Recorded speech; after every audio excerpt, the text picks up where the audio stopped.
একতা ধূলিসাৎ করেছে, মসনদকে ছারখার করে দিয়েছে, ক্ষমতার মসনদকে।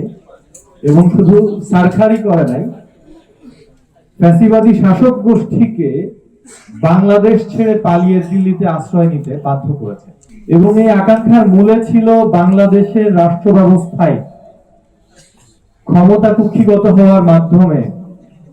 যে পুঞ্জীভূত বৈষম্য এবং ইনইকুয়ালিটি দীর্ঘদিন ধরে গেড়ে বসেছিল, এই বৈষম্য এবং ইনইকুয়ালিটিকে ধ্বংস করে দেওয়া, খতম করা, জনগণের জন্য, ছাত্রদের জন্য, জনতার জন্য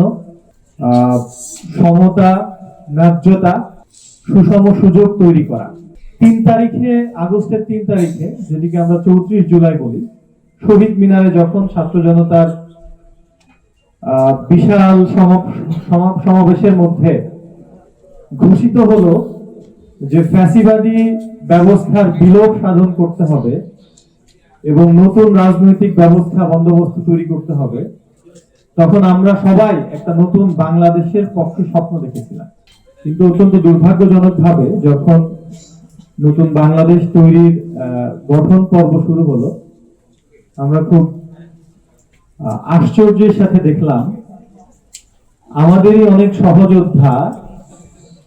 যারা একটা নীতি আদর্শের উপর দাঁড়িয়ে একটা পরিশুদ্ধ অন্তর নিয়ে নতুন বাংলাদেশকে গঠন করার কথা বললেন, তাদের অনেকেই তাদের আত্মাকে কলুষিত করে ফেলছেন। তারা ক্ষমতার মসনদের কাছাকাছি গিয়ে ইনটক্সিকেটেড হয়ে যাচ্ছেন ক্ষমতা দ্বারা, এবং তারা ওই পুরাতন ব্যবস্থা দ্বারা প্রভাবিত হয়ে একই কালচারের মধ্যে ডুবে যাচ্ছেন। তো পুরাতন যারা রাজনৈতিক দল বা গোষ্ঠী আছে তাদের কথা বাদই দিলাম, আমরা যারা এই তরুণ নেতৃত্ব, যারা সামনের সারিতে থেকে অথবা পুরো আন্দোলনটা বিভিন্নভাবে সমন্বয় করে বাংলাদেশের সাধারণ ছাত্র, নাগরিক, সমস্ত শ্রেণী পেশার মানুষকে স্বতঃস্ফূর্তভাবে রাস্তায় নামিয়ে